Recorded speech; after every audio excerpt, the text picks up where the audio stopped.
Breaking news Telugu రాష్ట్రాల్లో సంచలనం సృష్టించిన మైక్రో ఫైనాన్స్ మోసం కేసులో కీలక పరిణామం చోటు చేసుకుంది. కేసులో ప్రధాన నిందితుడు రమావత్ మధును సైబరాబాద్ పోలీసులు అరెస్ట్ చేశారు. ఇప్పటికే మధుపై సైబరాబాద్ ఈఓడబ్ల్యూలో పలు కేసులు నమోదు చేశారు. మొత్తంగా తెలుగు రాష్ట్రాల్లో సంచలనం సృష్టించిన మైక్రో ఫైనాన్స్ మోసం కేసులో కీలక పరిణామం చోటు చేసుకుందని చెప్పాలి. ఈ కేసులో ప్రధాన నిందితుడిగా ఉన్న రమావత్ మధును సైబరాబాద్ పోలీసులు అరెస్ట్ చేశారు. ఇప్పటికే మధుపై సైబరాబాద్ ఈఓడబ్ల్యూలో పలు కేసులు నమోదు చేశారు పోలీసులు. దానికి సంబంధించిన బ్రేకింగ్ న్యూస్ ఇప్పుడు మనం చూస్తూ ఉన్నాం.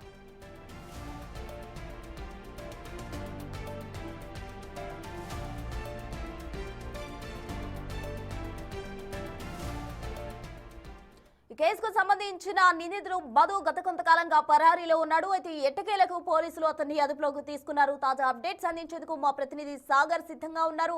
సాగర్, చెప్పండి, తెలుగు రాష్ట్రాల్లో సంచలనం క్రియేట్ చేసిన మైక్రో ఫైనాన్స్ మోసం కేసులో ఇదొక కీలక పరిణామంగానే పరిగణించాల్సి ఉంటుంది. అటు మధును ప్రెజెంట్ పోలీసులు అదుపులోకి తీసుకున్నారు. తదుపరి పరిణామాలు ఏ విధంగా ఉండబోతున్నాయి?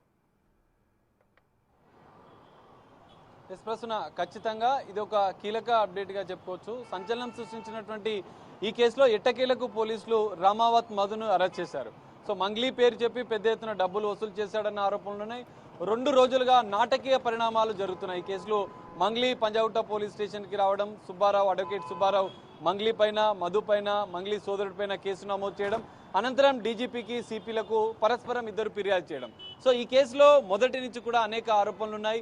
రమావత్ మధు కోట్లాది రూపాయలు వసూలు చేశాడంటూ కూడా ఆరోపణలు వచ్చినాయి. గతంలో కూడా మార్చి 26వ తేదీన సైబరాబాద్ పోలీస్ కమిషనరేట్ పరిధిలో ఉన్నటువంటి economical offence wing EOW police స్టేషన్లో ఇప్పటికే కేసు నమోదైంది. కోట్లాది రూపాయలు వసూలు చేసినట్లుగా కూడా మధు పైన ఆరోపణలు ఉన్నాయి. ఈ నేపథ్యంలోనే ఈఓడబ్ల్యూ పోలీసులు సాయంత్రం మియాపూర్లోని తన నివాసంలో రమావత్ మధుని అరెస్ట్ చేశారు. ఈ కేసులో హేమాకాంత్ రెడ్డి A2గా ఉన్నాడు. ఇదే కేసులో వీరిపైన పలు సెక్షన్ల కింద, ఎందుకంటే కోట్లాది రూపాయలు ఇన్వెస్ట్మెంట్ పేరుతో 5 లక్షల రూపాయలు ఇన్వెస్ట్మెంట్ చేసే 102 గజాల స్థలంతో పాటుగా రకరకాల నమ్మించే ప్రయత్నం చేశారు. నెలకు 25,000 రూపాయలు 42 నెలల పాటు ఇస్తామంటే కొంతమంది బాధితులు నమ్మారు.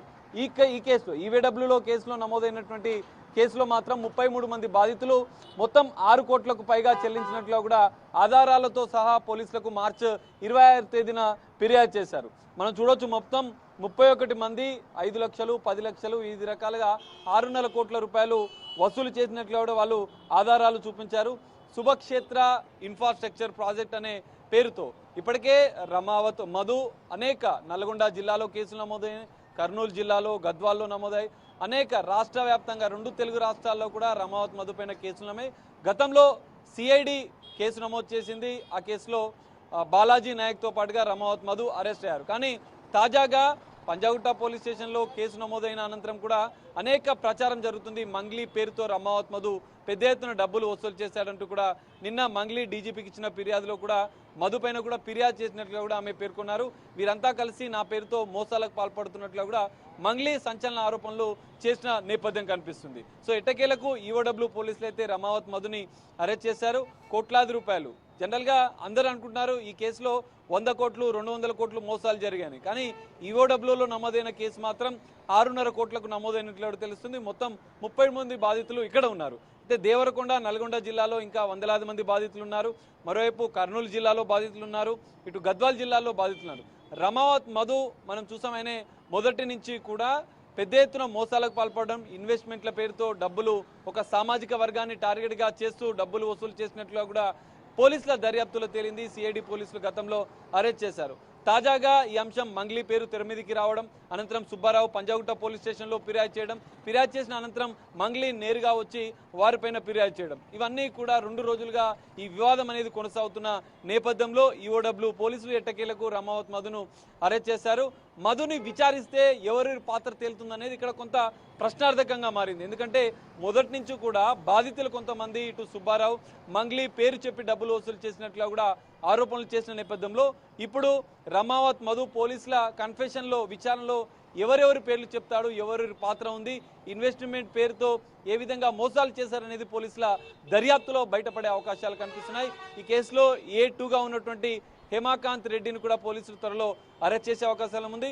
మొత్తం 5 మంది నిందితులు ఈ కేసులో ఉన్న నేపథ్యంలో ఇప్పటికే రమావత్ మధు A1 గా ఉన్న నేపథ్యంలో అతన్ని అరెస్ట్ చేశారు. త్వరలో ఈ కేసులో ఉన్నటువంటి మిగతా నిందితులను కూడా అరెస్ట్ చేసే అవకాశాలు ఉన్నాయి. సో ఈ కేసులో మరి మంగ్లీ పేరు తెర మీదకి గత 2 రోజులుగా కూడా అనేక ఆరోపణలు వస్తున్న నేపథ్యంలో పోలీసుల దర్యాప్తులో ఎవరెవరి పేర్లు బయటపడతాయి అనేది మాత్రం చూడాల్సిన పరిస్థితి. మరి రమావత్ మధుని ఈఓడబ్ల్యూ పోలీసులు, ఎకనామికల్ అఫెన్స్ వింగ్ పోలీసులు దర్యాప్తు చేసిన అనంతరం కూడా రేపు మధ్యాహ్నం వరకు కూడా రమావత్ మధుని కోర్టులో హాజరుపరిచే అవకాశం కనిపిస్తుంది.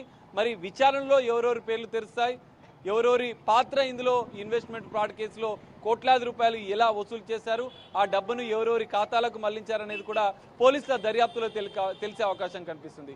2 రోజులుగా వివాదం జరుగుతుంది, రకరకాల ఆరోపణలు వస్తున్నాయి. సింగర్ మంగ్లీ పైన ఆరోపణలు వచ్చాయి. మంగ్లీ పరస్పరం ఫిర్యాదులు చేసుకున్నారు. అడ్వకేట్ సుబ్బారావు సంచలన ఆరోపణలు చేశారు. మధుకి ఇటు రమావత్ మధు మంగ్లీ పేరు చెప్పి వసూలు చేశారు. వాళ్ళందరూ మంగ్లీ సోదరుడి పాత్ర ఉంది. మంగ్లీ సోదరుడు ఈయన ఏదైతే గోకులనంద ప్రాజెక్ట్ పేరుతో పెద్ద ఎత్తున వసూలు చేశారు.